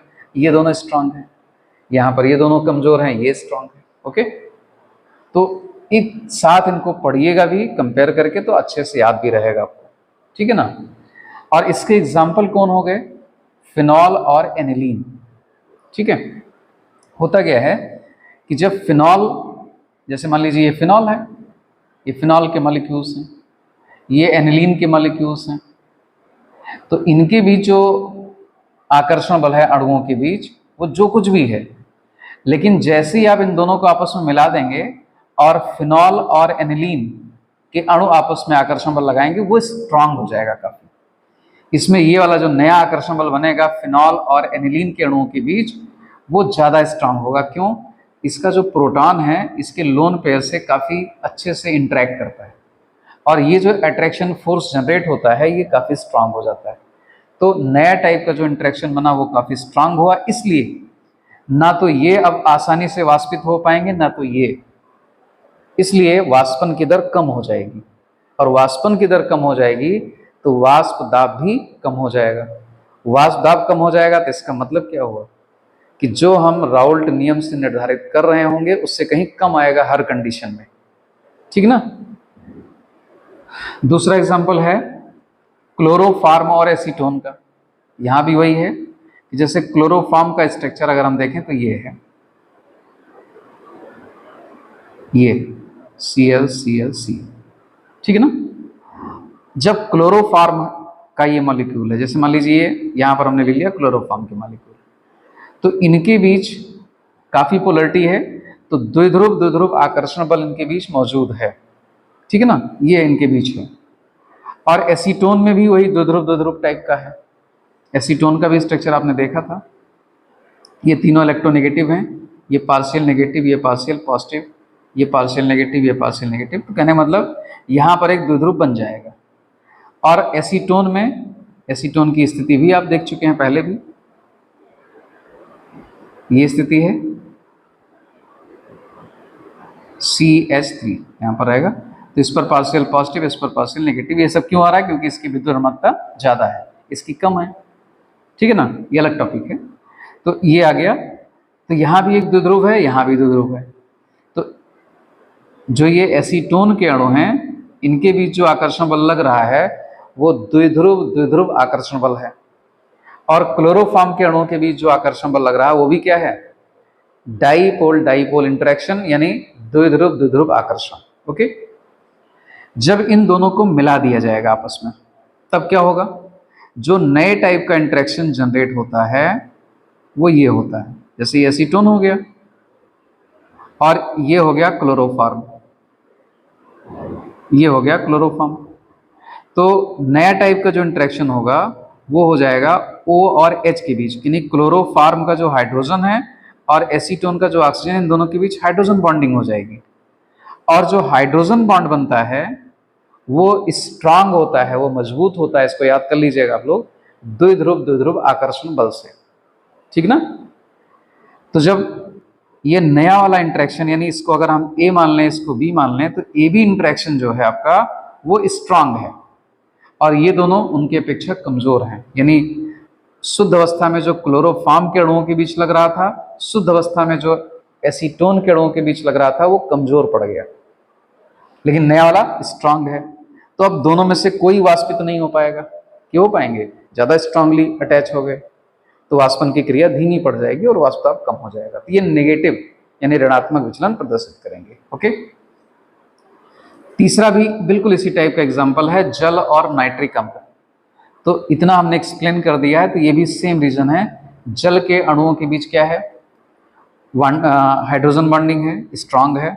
नाइट्रिक अम्ल के बीच क्या है, वहां भी हाइड्रोजन बॉन्डिंग पॉसिबल है, ठीक है ना, और ये भी मतलब स्ट्रांग होती, लेकिन जब जल और नाइट्रिक अम्ल के बीच बनता है तो वो कहीं ज्यादा स्ट्रांग हो जाता है। इसलिए यहां भी आपको क्या मिलेगा, नेगेटिव डेविएशन देखने को मिलेगा इस एग्जाम्पल में भी। तो 3 एग्जाम्पल इसके हो गए, 3 इसके हो गए। कम से कम आपको एटलीस्ट एक एक दो दो तो याद होने ही चाहिए, अगर तीनों याद हो जाए तो और अच्छा है, ठीक है ना।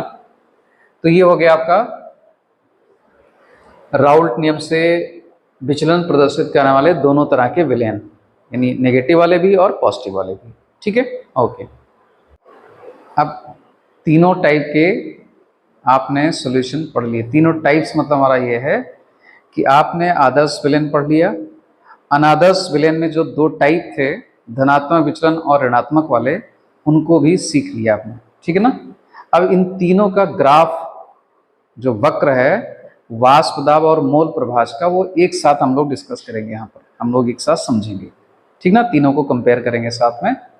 तो ये हमने ग्राफ इन सब के बना रखे हैं, ठीक है। ये है क्या चीज, आदर्श विलयन का, और ये किसका है, अनादर्श विलयन का।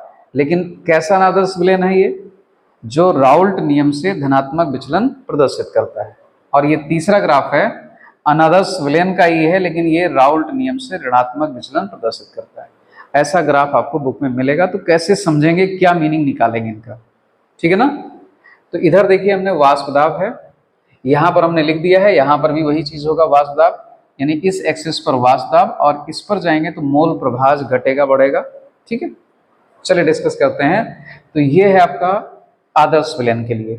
तो आदर्श विलयन में आप क्या देख रहे हैं, यहां पर देखिए XA, ये किसको रिप्रेजेंट कर रहा है, विलय के मोल प्रभाज को। तो विलय का मोल प्रभाज कितना है, 1 है इस पॉइंट पर। तो इस पॉइंट पर अगर विलय का मोल प्रभाज 1 है तो इसका मतलब क्या हुआ, इसका मतलब हुआ उसमें कुछ और है ही नहीं, यानी अभी वो शुद्ध है एकदम से, ठीक है ना। और शुद्ध है तो उसका जो वेपर प्रेशर है वो P0 A से रिप्रेजेंट किया गया है शुद्ध अवस्था में, ठीक है ना। और XB जो है वो विलायक है, और विलायक का मोल प्रभाज यहाँ पर 0 है, तभी तो ये पूरा का पूरा है। और इस तरफ आ जाइए तो यहाँ पर XA 0 है, यानी यहाँ पर विलय नहीं है, सिर्फ विलायक है। तो विलायक का शुद्ध अवस्था में वाष्प दाब P0 से रिप्रेजेंट करेंगे, P0 B है शुद्ध अवस्था में वाष्प दाब। ओके, इतनी बात समझ आ गई। अब चलिए हम क्या करते हैं कि जब ये आदर्श विलयन की अगर स्थिति है तो इसमें A में B मिलाया गया, अर्थात विलय को विलायक में मिलाना शुरू किया गया। तो क्या होगा, अभी पूरा का पूरा आपका क्या था, विलय पदार्थ था, उसमें हमने विलायक मिलाना शुरू किया। तो जब विलायक मिलाना शुरू करेंगे या विलायक में विलय पदार्थ मिलाना शुरू करेंगे तो मोल प्रभाज में कमी आएगी। यानी देखिए जैसे जैसे मोल प्रभाज इसका कम होता जा रहा है, किसका, विलय पदार्थ का, इस डायरेक्शन में विलय पदार्थ का मोल प्रभाज कम होगा, इस डायरेक्शन में विलायक का मोल प्रभाज कम होगा। तो हम इस डायरेक्शन में चल रहे हैं, इस डायरेक्शन में देखते हैं तो विलय का मोल प्रभाज अभी बहुत ज़्यादा था, पूरा का पूरा था, अब वो धीरे धीरे ग्राफ नीचे आ रहा है, कम होता जा रहा है, होता जा रहा है, होता जा रहा है, और 0 हो गया। तो 0 हो गया तो x से 0 हो गया। तो जैसे जैसे A का मोल प्रभाज कम होता जा रहा है वैसे वैसे देखिए इसका वेपर प्रेशर भी घटता जा रहा है, यानी PA क्या है, आंशिक वाष्प दाब है A का। तो ग्राफ नीचे की तरफ आ रहा है, मतलब ये कम होता जा रहा है। और जैसे ही A का समाप्त हो गया, मोल प्रभाज खत्म हो गया, वैसे ही इसका वाष्प दाब भी क्या हो गया, 0 हो गया। वाष्प दाब एक्सेस देखिए यहाँ पर 0 है, यहाँ पर भी 0, ठीक है ना। अब इस ग्राफ को देखिए PB को रिप्रेजेंट कर रहा है, यानी घटक B के यानी विलायक के आंशिक वाष्प दाब को रिप्रेजेंट कर रहा है। तो यहाँ पर देखिए अभी इसका मोल प्रभाज 0 है, लेकिन जैसे जैसे इसका मोल प्रभाज बढ़ता जा रहा है वैसे वैसे वेपर प्रेशर बढ़ता जा रहा है, बढ़ता गया, यहाँ तक पहुंच गया, ठीक ना। यही आपका क्या है, राउल्ट नियम है। क्या कहता है राउल्ट नियम, कि किसी भी वाष्पशील घटक का आंशिक वाष्प दाब उसके मोल प्रभाज के समानुपाती होता है। जैसे जैसे उसका मोल प्रभाज बढ़ता जाएगा वैसे वैसे उसका वाष्प दाब बढ़ता जाएगा। कोई इसमें डिस्ट्रैक्शन नहीं होगा, कहीं पर कम ज़्यादा नहीं होगा, एक स्मूथली बढ़ता जाएगा उसी रेशियो में। और जब उसी रेशियो में बढ़ेगा तो हमेशा एक सीधी लाइन आपको मिलेगी। तो ये सिर्फ कहाँ होता है, ये इस तरह की सीधी लाइन कहाँ मिलती है हमको? केवल आदर्श विलयन में मिलती है, क्योंकि वहाँ पर हर तरह के जो आकर्षण बल जन्म लेते हैं, नए बनते हैं, पुराने वाले भी सब आपस में बराबर होते हैं, इसलिए वहाँ कोई डिस्टर्बेंस नहीं होता। कभी वाष्पन की दर ज़्यादा नहीं होती, कम नहीं होती, ठीक ना, वो चलता रहता है वैसे, इसलिए वहाँ स्मूथ इंक्रीज होता है, एकदम लीनियर। तो ये सीधी लाइन आती है, ठीक ना। इतनी बात क्लियर हो गई, ग्राफ समझ में आ गया होगा। तो ये मोल प्रभाज हमने बीच में रखा था, मतलब मोल प्रभाज की एक्सिस है, इधर मोल प्रभाज बढ़ रहा है, इधर आओगे तो इस बी वाले का कम होगा, इधर जाओगे तो बी वाले का कम हो जाएगा, इधर वाले का ये यहाँ पर आके एक्स बी यानी बी घटक का मोल प्रभाव सबसे ज़्यादा होगा, और इस डायरेक्शन में यहाँ पर इस पॉइंट पर ए का सबसे ज़्यादा होगा, ठीक ना। एक क्वेश्चन इसमें ये भी दिख रहा होगा आपको, आपके मन में आ सकता है कि हमने पी नॉट बी को ऊपर रखा है, पी नॉट ए को नीचे रखा है, मीन्स शुद्ध अवस्था में घटक ए का वाष्प दाब कम है और शुद्ध अवस्था में घटक बी का वाष्प दाब ज़्यादा है। आप इस ग्राफ को उल्टा भी बना सकते हैं, मतलब हमारे जैसा नहीं है, अलग कर सकते हैं आप, कि आप यहाँ पर इसको ज़्यादा कर दीजिए, यहाँ पर कम कर दीजिए, दोनों कंडीशन पॉसिबल हैं। तो किसी एक कंडीशन को लेकर हमने डिस्कस कर दिया है, बुक में भी आपको ज़्यादा यही मिलता है, तो उससे हमने कुछ अलग नहीं किया, लेकिन आपको बता दे रहे हैं कि ऐसा कुछ मतलब फिक्स नहीं है, आप कर सकते हैं। आप यहाँ से बनाना चाहें तो यहाँ से बना दीजिए, इसको नीचे कर दीजिए, इक्वल भी हो सकते हैं, ठीक ना, दोनों कंडीशन हो सकती हैं। अब ये जो ग्राफ है, ये लाइन जो है, ये रिप्रेजेंट कर रही है किसको?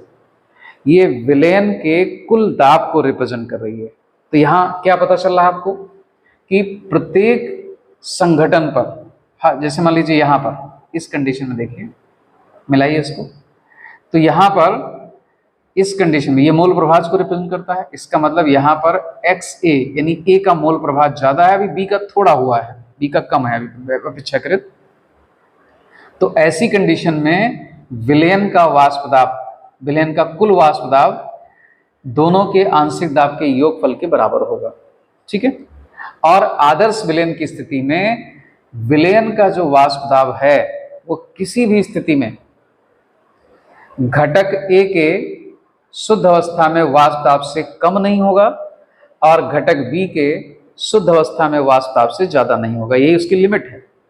इससे कम नहीं हो सकता, इससे ज्यादा नहीं हो सकता। अगर आपने यहाँ पर इधर ऊपर कर रखा है, इसको नीचे कर रखा है, तो इससे ज्यादा नहीं होगा, इससे कम नहीं होगा, बात वही है, ठीक है ना। तो पूरा ध्यान से समझिएगा, एनालाइज करिएगा, विश्लेषण करिएगा, ठीक है, आश्वस्त हो जाइएगा तब छोड़िएगा। तो ये हो गया आदर्श विलयन में। आदर्श विलयन में आप हर तरफ देख रहे हैं सीधी लाइन मिल रही है हमको।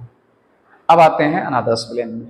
अनादर्श विलयन में क्या बताया था कि जो राउल्ट नियम कहता है कि जैसे जैसे मोल प्रभाज घटक का बढ़ेगा वैसे वैसे उसका आंशिक वाष्प दाब भी बढ़ेगा उसी रेशियो में, लेकिन जो विलयन धनात्मक विचलन प्रदर्शित करते हैं उनमें उस रेशियो में नहीं बढ़ता, बल्कि उससे कहीं ज्यादा बढ़ जाता है।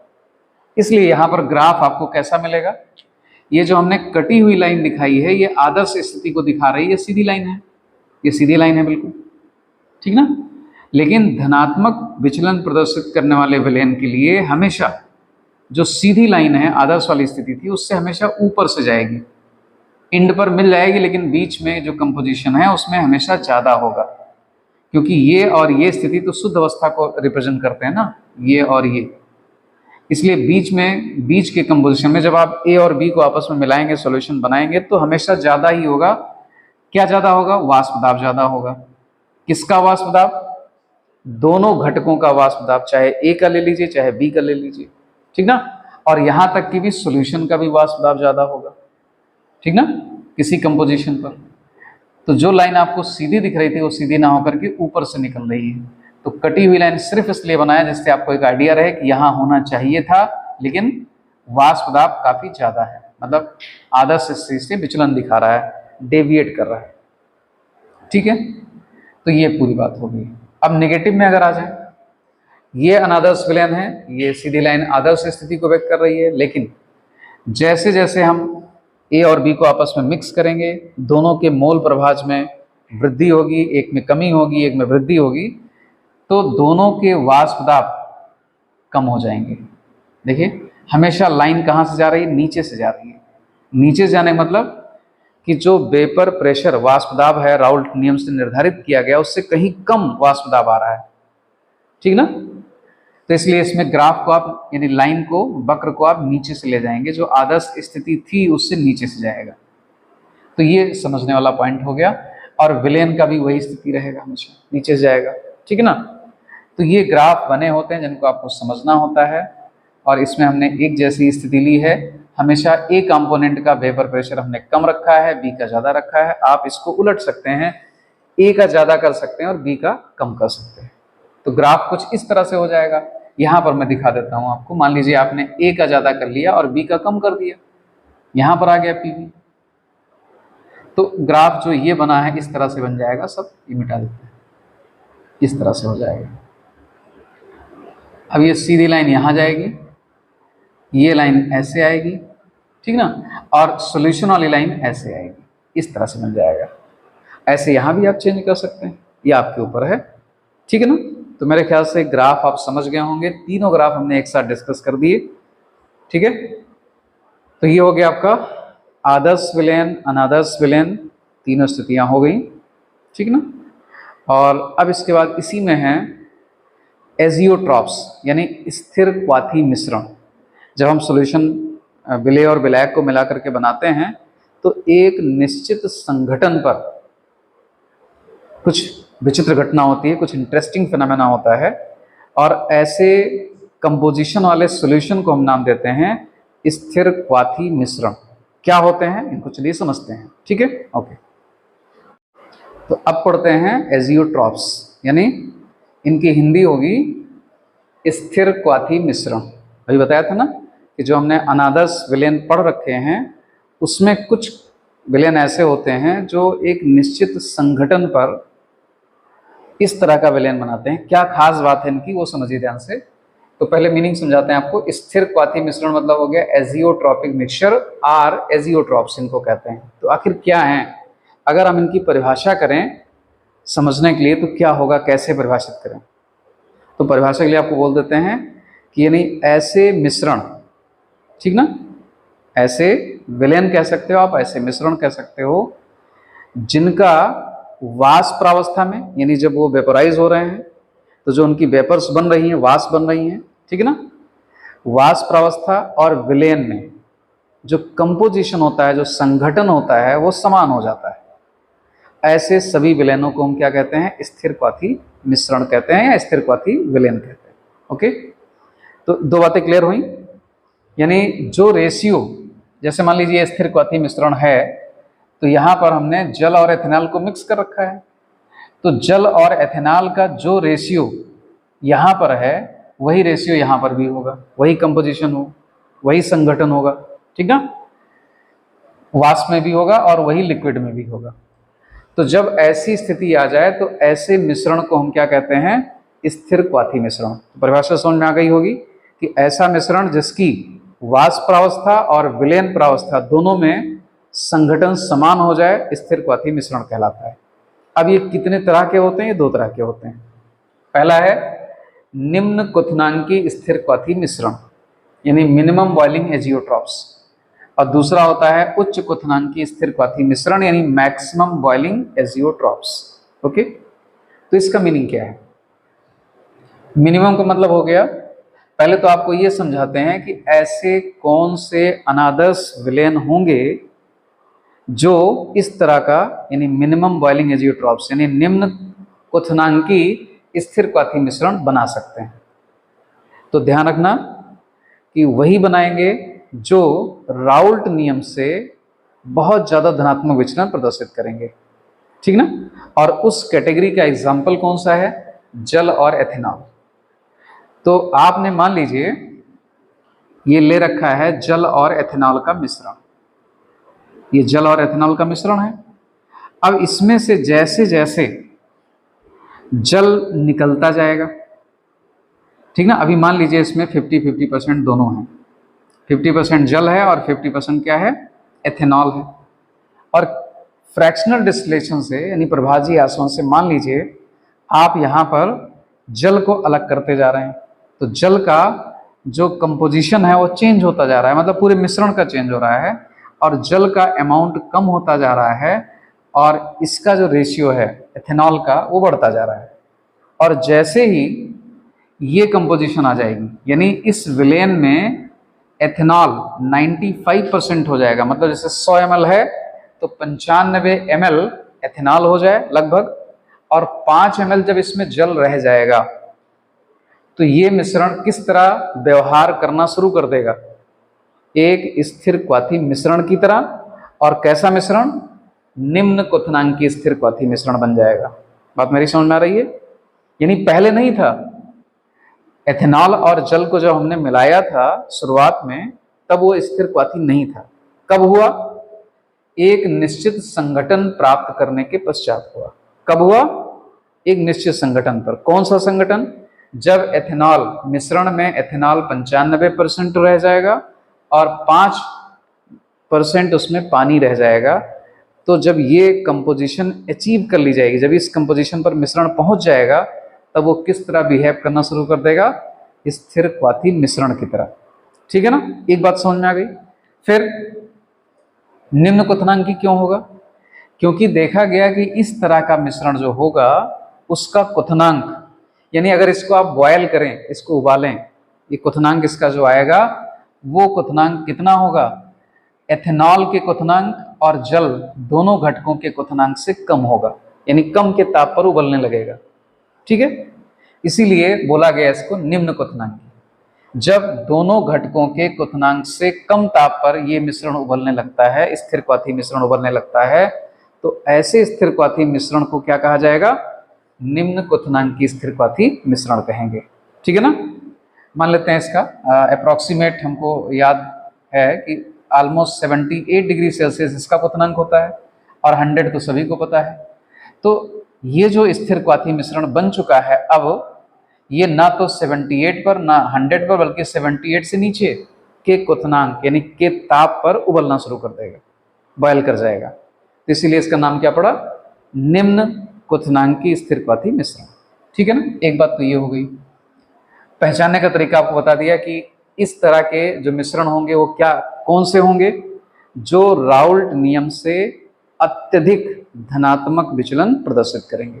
पॉइंट क्लियर हो गया। ठीक है, अब आते हैं इसमें कि अगर अब जब ये स्थिर क्वाथी बन चुका है तो इसको हमने हीट करना शुरू कर दिया, वेपराइज होगा, तो 95% इसमें क्या है, एथेनॉल है, 5% जल है।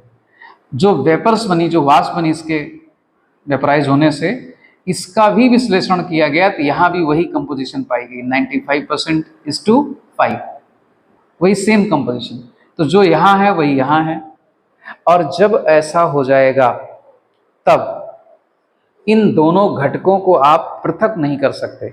किसके द्वारा, प्रभाजी आसवन के द्वारा, यानी फ्रैक्शनल डिस्टिलेशन के द्वारा। ये बहुत इंपॉर्टेंट पॉइंट है, नोट कर लीजिएगा इसको, कि स्थिर क्वाथी मिश्रण में घटकों का पृथक्करण प्रभाजी आसवन द्वारा नहीं किया जा सकता, क्योंकि प्रभाजी आसवन होता है बॉइलिंग पॉइंट के डिफरेंस पर आधारित होता है। अब जब दोनों एक ही टेम्परेचर पर बॉयल कर रहे हैं तो अलग अलग कैसे होंगे, ना वेपर में उनका कम ज्यादा हो रहा है कंपोजिशन, ना लिक्विड में, तो अलग करना इम्पॉसिबल है उनको। अब उनको अलग तरीके से अलग किया जाएगा। ठीक है, तो ये रही निम्न क्वथनांकी स्थिर क्वाथी मिश्रण की बात। सेम चीज यहां आ जाइए उच्च क्वथनांकी। तो उच्च क्वथनांकी कौन से अनादर्श विलयन होंगे, यानी हाई है, इसका मतलब जो राउल्ट नियम से अत्यधिक ऋणात्मक विचलन प्रदर्शित करेंगे वो इस तरह का यानी उच्च क्वथनांकी स्थिर क्वाथी मिश्रण बना सकते हैं। एग्जाम्पल कौन है, जल और नाइट्रिक अम्ल का मिश्रण। जब ढेर सारा जल था, ढेर सारा नाइट्रिक अम्ल था, ये परसेंटेज नहीं था, तो वो नॉर्मल एक अनादर्श विलयन थे। लेकिन जैसे ही इस मिश्रण में जल और नाइट्रिक, मान लीजिए जल और नाइट्रिक का अम्ल का मिश्रण है, तो जैसे इसमें जल 32% बचा और 68% क्या बचा, नाइट्रिक अम्ल, वैसे ही ये अब किस तरह व्यवहार करने लगा, एक स्थिर क्वाथी मिश्रण की तरह व्यवहार करने लगा। अर्थात अब इन दोनों घटकों का क्वथनांक जो होगा वो अलग अलग नहीं होगा, ये दोनों ही घटक जो इसमें मौजूद हैं, जल और नाइट्रिक अम्ल, एक साथ ही वाष्पित होंगे, एक साथ ही कंडेंस होंगे। तो अब ये बन गया है उच्च क्वथनांक की स्थिर क्वाथी मिश्रण। और जो इसकी वेपर्स बनेंगी, जो संघटन यहाँ होगा वही यहाँ होगा, इसलिए यहाँ से यानी जब ये कंपोजिशन आ गई 68% नाइट्रिक अम्ल और 32% जल इसमें रह गया, तो अब इनको भी आप प्रभाजी आसवन के द्वारा पृथक्कृत नहीं कर सकते, ठीक है ना, क्योंकि दोनों अब क्या होंगे, एक साथ ही बॉयल करेंगे, अलग अलग करेंगे नहीं, अलग अलग करेंगे नहीं तो अलग कर नहीं सकते आप, ठीक है ना। तो उच्च क्वथनांकी होने से क्या मतलब है इसका, कि इनका इस मिश्रण का जो क्वथनांक होगा यानी जो बॉइलिंग टेम्परेचर होगा वो जल के और नाइट्रिक अम्ल के क्वथनांक से भी ज्यादा होगा, इसीलिए नाम क्या पड़ा इसका, उच्च क्वथनांकी, ठीक है ना। तो ये था दोनों का टाइप, मतलब स्थिर क्वाथी मिश्रण के टाइप्स और उनके एग्जाम्पल्स।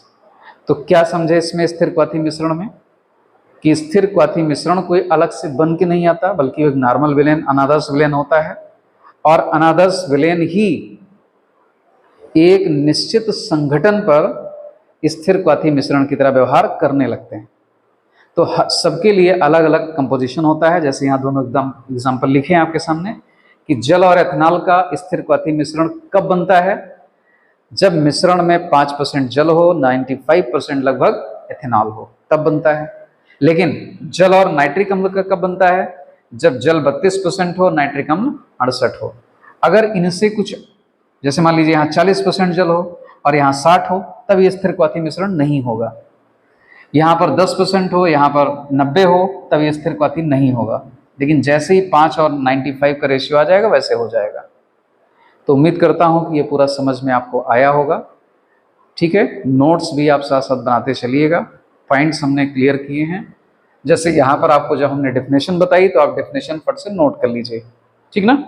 कितने टाइप्स होते हैं, टाइप्स आपने बना लिया, ये क्या होता है इसको समझाया आपको। तो आप निम्न क्वथनांकी स्थिर क्वाथी मिश्रण क्या होते हैं उसकी परिभाषा लिखिए, एग्जाम्पल लिखिए, ठीक है ना। क्या खास बात होती है, इनको हम प्रभाजी आसवन के द्वारा इनके घटकों का पृथक्करण नहीं कर सकते, यहाँ भी रहेगा यहाँ भी रहेगा। तो इस तरह से वीडियो को ध्यान से सुनते हुए अच्छे से आप नोट्स तैयार कर लीजिए, ठीक है ना। तो ये आपका क्लियर हो गया। अब आगे आपको अणुसंख्य गुणधर्म पढ़ाएंगे, ठीक है ना, नेक्स्ट वीडियो में आपको मिलेगा। Okay, thank you.